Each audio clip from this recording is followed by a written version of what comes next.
Hi, this is Kerry Artak with Wicked Stocks and Artak Advisory, bringing you an update really in the US dollar index. Now, this is the index itself, not the US dollar futures, the US dollar index itself.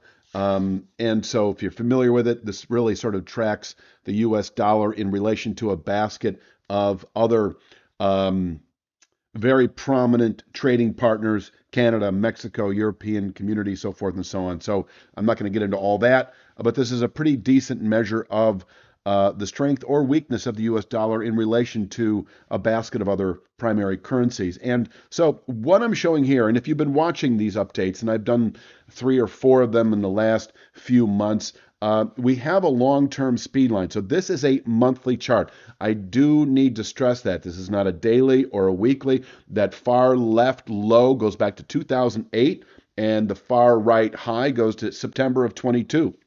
So, about 14, 15 years in the making. This is a long-term structure. You can certainly make a case that if you're looking at this chart right now, 93.39 is a base of long-term support. And by long-term, I'm talking ultra long-term. I'm like, if we were to test that 93.39 formation, and I'll get to that in a moment, in the coming months, it may well contain selling through the rest of the decade. And that's the significance of this structure. But getting back to 101.62, this is for the month of June. So I'm doing this for the entire month.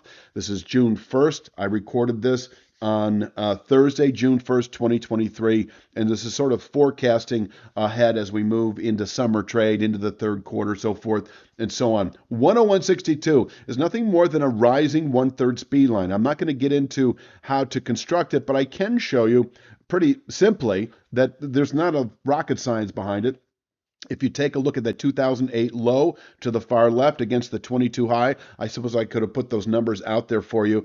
But in any event, 33.3%, 33% downside retracement. That's why they call it a one-third speed line. You're basically drawing a trend line from that 2008 low to the 33.3% downside pullback. And so that speed line did not exist before the September 22 high was placed, and we have since fallen back to it, and we have tested it 1, 2, 3, 4 months. Really, over the last 5 months, we've been testing it. The last 6 months, we've been approaching it, and we've tested it 3 full times on the monthly chart itself, many more times on the daily and weekly chart. It's been holding. We've not yet closed any month below it. For the month of June, it's 101.62. And essentially what you can say here is that the bull trend, by one measure, following that 2008 low, the momentum of that bull trend actually remains intact above 101.62. 101.62, solid long-term support for the US dollar.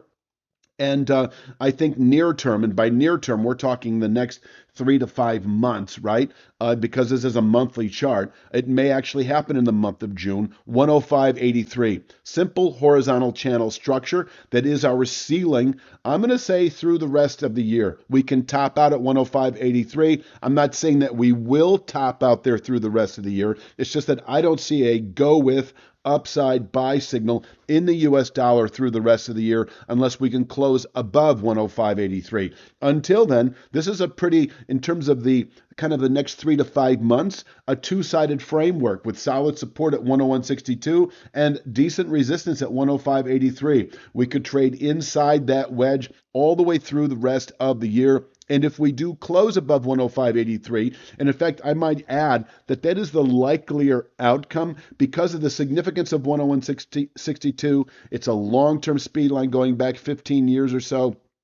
105.83 is nothing more than a 6 or 8 month channel top. And so it can give way, in relation to 101.62. So if we do settle above 105.83, I see a good low through the rest of the year. And honestly, that 114 handle resistance area in reach, the timing of that, we did that actually in later 22, the summer of 22 to September high. We did that in about 2 or 3 months. I don't see that again, although it could happen. I'm going to say 5 to 8 months, the better part of a year. If we close above 105.83, anticipating 114.63. And 114.63 also lines up well with the, actually, I'm going to go to this chart here. It's the same chart I just showed you with that long-term channel top that actually held the September and October high. That was a significant high. That was a rising long-term channel top. And in fact, if I open this chart up, you can see it better.